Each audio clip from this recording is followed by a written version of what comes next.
하나님 말씀 보겠습니다. 오늘 우리에게 주신 하나님 말씀 구약 시편 130편 1절로 8절까지의 말씀입니다. 시편 130편 1절로 8절까지의 말씀입니다. 한 목소리로 합독하시겠습니다. 여호와여, 내가 깊은 곳에서 주께 부르짖었나이다. 주여, 내 소리를 들으시며 나의 부르짖는 소리에 귀를 기울이소서. 여호와여, 주께서 죄악을 지켜보실진대 주여, 누가 서리이까? 그러나 사유하심이 주께 있음은 주를 경외하게 하심이니이다. 나 곧 내 영혼은 여호와를 기다리며 나는 주의 말씀을 바라는도다. 파수꾼이 아침을 기다림보다 내 영혼이 주를 더 기다리나니 참으로 파수꾼이 아침을 기다림보다 더하도다. 이스라엘아, 여호와를 바랄지어다. 여호와께서는 인자하심과 풍성한 속량이 있음이라. 그가 이스라엘을 그의 모든 죄악에서 속량하시리로다. 아멘. 오늘 우리에게 주신 하나님의 말씀입니다. 여러분 반갑습니다. 한 주간도 주님의 은혜 가운데 평안하셨습니까? 함께 우리 서로 인사 나누겠습니다. 반갑습니다. 축복합니다. 주님의 사랑과 은혜 충만하시길 간절히 소망합니다. 반갑습니다. 지난 주간도 참 추웠습니다. 또 엊그제는 눈도 많이 내렸습니다. 밤새 안녕이라고 요즘 아프신 분들이 갑자기 많아졌습니다.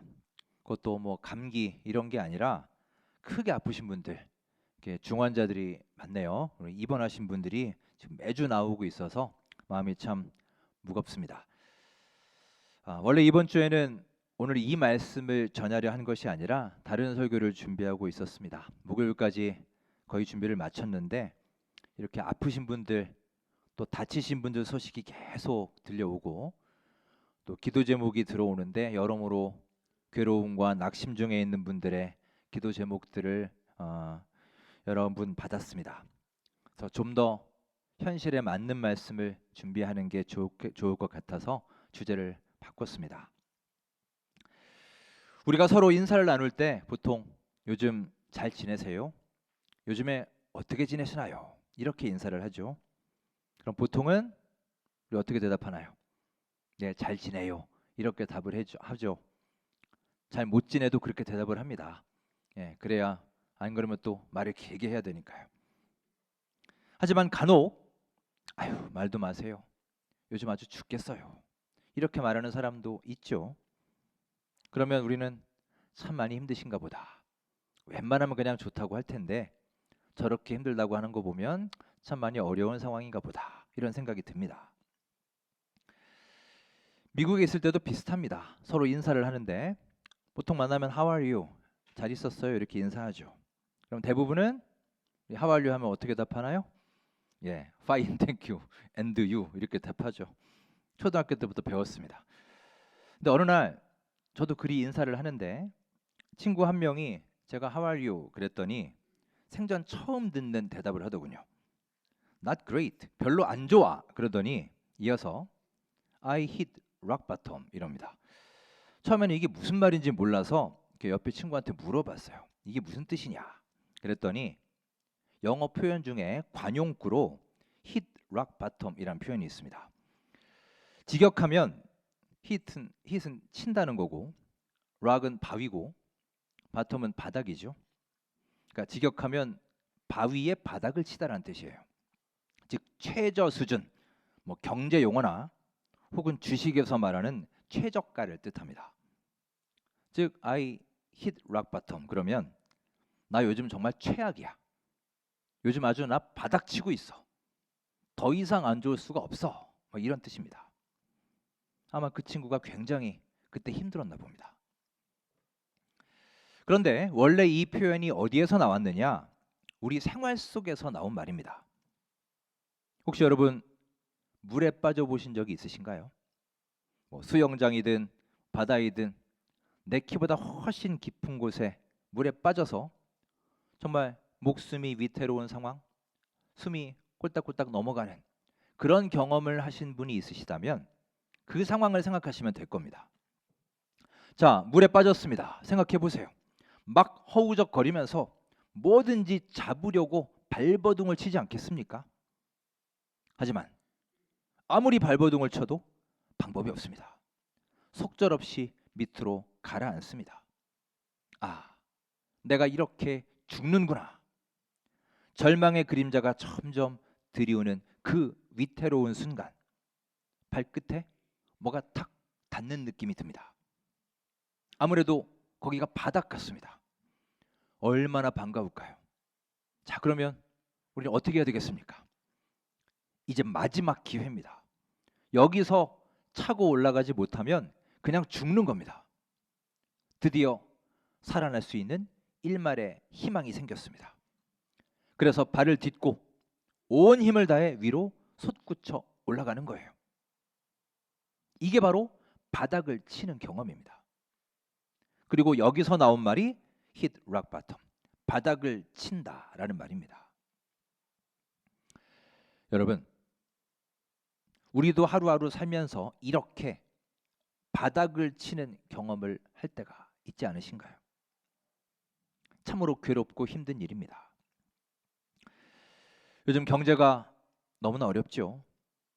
집값은 천정부지로 치솟고 환율도 계속 오르고 물가도 무섭게 오르고 있습니다.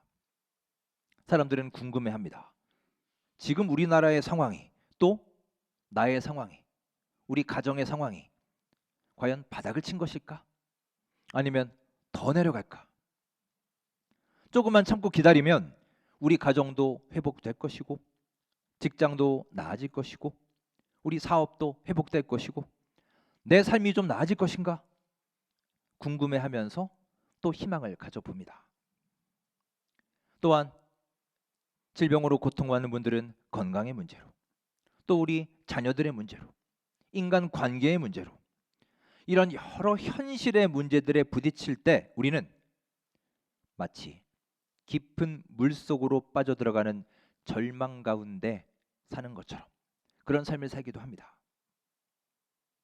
아마 지금 이 자리에 계신 분들 중에도 이런 경험, 바닥을 치는 경험을 이미 해보신 분도 계실 것이고, 혹은 지금 바로 그런 상황에 처하신 분도 계실지 모릅니다. 오늘 함께한 말씀, 이 시편 130편은 바로 이런 처절한 인생의 경험, 즉 인생의 바닥을 치는 경험을 한 사람이 자신의 삶을 돌아보면서 쓴 시입니다. 이 시에는 원제가 있습니다. 바로 깊은 곳에서, out of the depths라고 하는 원제입니다. 오늘 말씀 중에도 이 표현이 나오죠. 그러나 아주 간절하게 하나님께 부르짖고 있습니다. 자, 본문 1절 말씀을 같이 읽겠습니다. 여호와여, 내가 깊은 곳에서 주께 부르짖었나이다. 내가 깊은 곳에서 부르짖었다라고 합니다. 유진 피터슨 목사님이 번역한 메시지 성경에 보시면 이 구절을 이렇게 번역합니다. 하나님, 도와주십시오. 내 인생의 바닥이 무너져 내리고 있습니다. 이렇게 호소합니다. 지금 시인은 하나님 앞에 절규하고 있습니다. 내가 지금 발을 딛고 있는, 겨우겨우 버티고 있는 그 바닥이 점점 무너져 내리고 있다는 거예요. 내 목숨을 지탱해주는 생명의 바닥이 와르르 무너지는 겁니다. 그래서 아무리 발을 뻗어도 바닥이 닿지 않고 이 고난의 끝이 보이지 않는다는 거예요. 이게 바로 오늘 이 시인이 느끼고 있는 깊은 절망감입니다. 우리는 이 시인이 왜 이런 정도의 절망을 느꼈는지 정확히 알 수 없습니다. 하지만 여러분, 우리도 살면서 이럴 때가 있지 않으십니까? 너무나 상심과 절망이 커서, 너무 괴롭고 힘들어서, 내가 어디가 어떻게 아픈지, 무엇 때문에 이렇게 힘든지 나도 잘 몰라요. 그런 걸 생각할 만한 여력도 없고, 말하고 싶지도 않고, 생각하고 싶지도 않은, 그런 정도의 에너지도 없는 그런 깊은 어둠 속에 빠질 때가 있지 않으십니까? 도대체 얼마나 더 내려가야 되는지, 얼마나 더 처절하게 무너져야 할지, 도무지 그 깊이를 알 수 없는 고통의 시면에 빠질 때가 우리의 삶에도 있습니다. 사람들은 어려운 일을 만나거나 견디기 힘든 경험을 하게 되면 깊이 생각해 보지도 않고 남의 탓을 하거나 대뜸 하나님부터 원망하곤 합니다. 요즘 들어서 그런 경향이 더 큰 것 같습니다. 요즘 SNS나 이렇게 보면 그렇게 종교에 대해 비판을 하고 특히 우리 기독교에 대해서 하나님에 대해서 자신의 원망을 토로하는 글들이 참 많습니다. 하나님, 왜 세상을 이렇게 만드셨나요? 왜 이렇게 저에게 안 좋은 일이 계속 일어나는 것인가요? 세상은 왜 이 모양인가요? 왜 이렇게 불공평합니까? 따지며 묻곤 합니다. 하지만 여러분, 잘 한번 생각해 보시기 바랍니다. 정말 우리가 겪고 있는 그런 비극들이 과연 하나님 때문인가요? 정말 하나님의 잘못인가요? 자, 사진을 보실까요? 혹시 누군지 아시겠어요? 잘 모르시죠? 미국의 대통령입니다. 제25대 대통령 윌리엄 맥킨리 대통령입니다. 그와 관련된 아주 비극적인 하나의 사건이 있습니다. 한 청년이 있었습니다. 이 청년이 젊은 시절 방탕한 삶을 살다가 매독에 걸리게 됩니다. 그런데 어느 날 한 여인과 사랑에 빠지게 되었고 자신이 매독에 걸렸다는 사실을 숨긴 채 몰래 치료하고 결혼을 했습니다. 치료를 했기 때문에 괜찮을 거라고 생각을 했죠. 하지만 완쾌된 줄 알았던 매독균이 재발되었고 그로 인해 결국 그의 아내가 첫 아이를 낳다가 죽게 됩니다. 또 그렇게 태어난 아기는 매독균에 의해 한쪽 눈이 먼 상태로 태어나게 됩니다. 그는 극한의 슬픔에 빠집니다. 아내의 죽음을 겪었고 자기 때문에 장애를 갖고 태어난 아기의 모습을 바라본 이 젊은 아빠는 결국 죄책감을 이기지 못하고 자신의 방으로 가서 권총으로 스스로 목숨을 끊습니다. 그러면 이 아기는 어떻습니까? 엄마 아빠를 동시에 잃어버렸습니다. 평생을 한쪽 눈으로 살게 된 이 아기는 정말 하루하루 이 세상을 저주하며 살게 됩니다. 사람들을 증오하면서 살아가지요. 그러던 어느 날 윌리엄 맥키니 대통령을 만나게 된 거예요. 불타는 증오심으로 가득 찬 그는 대통령을 환영하는 수많은 군중들이 모인 자리에서 권총을 꺼내서 대통령을 암살합니다. 실로 끔찍한 사건을 일으킵니다. 이 비극의 현장에 있던 미시건주의 주지사가 이 사건에 대해 다음과 같이 해석합니다. 교회가 한 청년을 방탕에서 구원하지 못했기에 4가지의 끔찍한 비극이 벌어졌다. 첫째로, 한 청년이 방탕한 생활로 인해 사랑하는 아내를 잃고 자신도 극단적인 선택을 했다. 둘째, 아무런 죄가 없는 젊은 엄마는 영문도 모른 채 죽어갔다. 셋째, 아빠 때문에 매독에 감염되어 한쪽 눈으로 살게 된 아기는 결국 형장의 이슬로 사라지게 되었다. 마지막 넷째, 존경받는 지도자였던 맥키니 대통령은 억울하게 죽어야만 했다. 사람들은 이 사건을 각각 따로따로 보면서 왜 이런 끔찍한 일들이 세상에 존재하게 됐을까? 왜 세상이 이 모양이고 이렇게 악할까?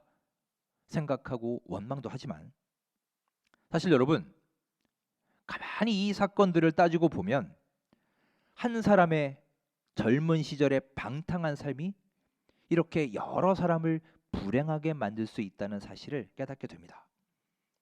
즉, 한 사람의 죄는 단지 한 사람의 죄로만 끝나지 않는다는 점입니다. 여러분, 죄는 이렇게 무서운 거예요. 여러분도 아시겠지만 죄는 전염성이 있습니다. 자, 만일 우리 주변에 아무렇지 않게 죄를 짓는 사람들이 많이 있다고 생각해 보세요. 그러면 어느 순간 나도 죄에 무뎌지게 될 겁니다. 아무렇지 않게 죄를 짓게 될 거예요. 영향을 받습니다. 그래서 죄는 주변의 많은 사람들을 불행하게 만들고 결국 우리의 인생 전체를 비극으로 몰아가고 있다는 사실입니다. 여러분, 이 지구상에 왜 이렇게 많은 사람들이 굶어 죽고 있을까요? 어떤 사람들은 그럽니다. 하나님이 세상을 좀 더 풍요롭게 만들면 되지 않았을까? 왜 그렇게 힘들게 만드셨을까? 불평을 하지만 사실 전문가들에 의하면 먹을 게 모자라서 굶어 죽는 것이 아니라 우리 인간의 탐욕과 이기주의로 인해서 이러한 비극이 일어난다라고 말합니다. 즉 하나님이 세상을 풍요롭게 만들지 않으셔서 그런 게 아니라 우리가 더 배려하고 조금씩 더 양보하며 살면 지금보다 훨씬 더 많은 사람들이 더욱 행복하게 살 수 있다는 것이죠. 매년 이상기온이 나타나고 있습니다. 왜 그런 일이 벌어질까요? 왜 이 땅의 지진과 홍수와 각종 재난들이 계속해서 일어날까요? 우리 인간의 끝없는 욕심 때문이 아닙니까? 그래서 자연을 끊임없이 파괴하고 하나님의 창조 질서와 생태계를 위협해 왔습니다. 왜 우리 사회에는 이렇게 범죄가 가득하고 사람들을 공포에 빠지게 할까요? 하나님은 우리에게 소중한 가치들을 주셨습니다. 눈에 잘 보이지 않는 귀한 가치들입니다. 가령 정직, 사랑, 용서, 섬김, 배려 이런 소중한 무형의 가치들을 주셨음에도 사람들은 당장 눈앞에 있는 것, 눈에 보이는 것, 출세와 권력과 명예와 돈을 위해서 수단 방법을 가리지 않습니다. 우리 인간의 이런 탐욕과 교만이 세상을 이렇게 험악하게 만들어가고 있다는 거예요. 하나님은 세상을 아름답고 질서 있게 창조하셨지만 인간이 세상을 파괴하고 망쳐놓은 것입니다. 하나님의 실수가 아니라 인간의 죄악 때문이에요. 자, 이런 배경 속에서 우리 3절 말씀을 함께 읽겠습니다. 3절입니다. 여호와여 주께서 죄악을 지켜보실진대 주여 누가 서리이까? 시인은 깨달은 겁니다. 죄라는 것에 대해서 깨달은 거예요. 하나님, 내가 이런 고통을 겪는 것은 내가 깊은 곳에서 내가 고통의 심연 속에 헤매고 있는 것은 바로 나의 죄 때문입니다. 이제서야 처절하게 깨닫고 하나님 앞에 소리치며 회개하며 부르짖고 있는 거예요. 주님, 나의 이 부르짖는 소리에 귀를 기울이소서. 용서하여 주옵소서. 여러분, 우리는 이런 상황에서 어떤 소망을 가지고 살아가야 하겠습니까? 오늘 시인은 깊은 곳에서 이 고통의 심연에서 누구를 찾고 있습니까? 1절을 다시 보십시오. 여호와여 내가 깊은 곳에서 주께 부르짖었나이다. 그는 친구를 찾은 게 아니라 세상의 여러 방법들을 찾은 게 아니라 여호와 하나님께 나아가 하나님께 부르짖고 있습니다. 여러분, 바로 이것입니다.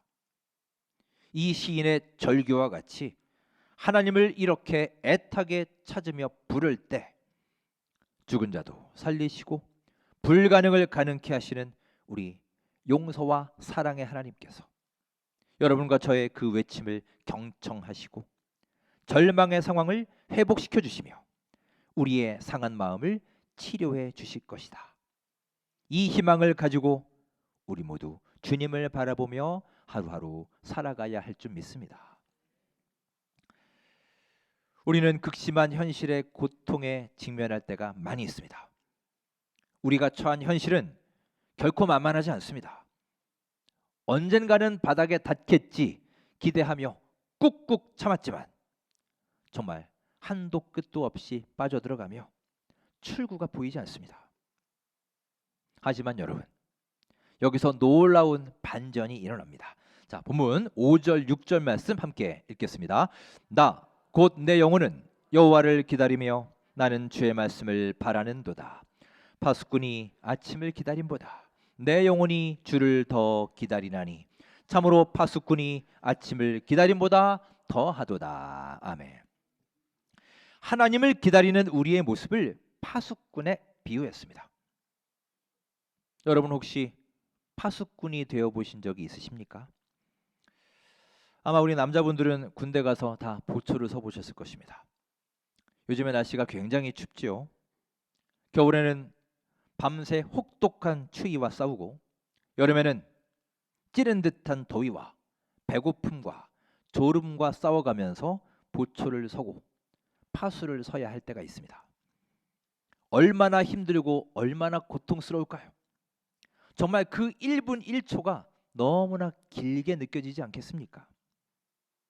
그때 온 세상이 잠들어 있는 깊고 깊은 밤, 어둠을 지키는 파수꾼이 바라는 유일한 희망이 무엇인가요?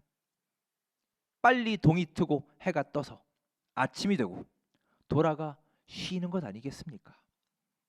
새벽에 동이 트는 그 순간을 얼마나 그가 간절히 기다리겠습니까? 오늘 말씀은 바로 그 심정을 말하고 있는 거예요. 즉 하나님의 구원의 손길, 하나님이 나를 건져주실 그 손길에 대한 기다림을 바로 파수꾼의 기다림에 비유하고 있습니다. 정말 간절한 마음으로 그때가 오기를, 하나님이 나를 도와주실 그 구원의 때가 오기를 기다리고 있다는 거예요. 여러분, 오늘의 이 말씀은 이 간절함이라는 것 외에 또 하나의 중요한 점을 강조합니다. 바로 하나님의 구원과 도우심은 아침이 오는 것만큼이나 분명하다. 즉 확실하게 온다는 사실입니다. 보초를 서고 있는 파수꾼은 확신합니다. 조금 있으면 곧 동이 트고 아침이 올 것이다. 지금은 이렇게 춥고 힘들고 괴롭지만 조금만 더 참고 기다리면 틀림없이 아침이 올 것이다. 그리고 나는 쉬게 될 것이다. 이 사실을 그는 의심하지 않습니다.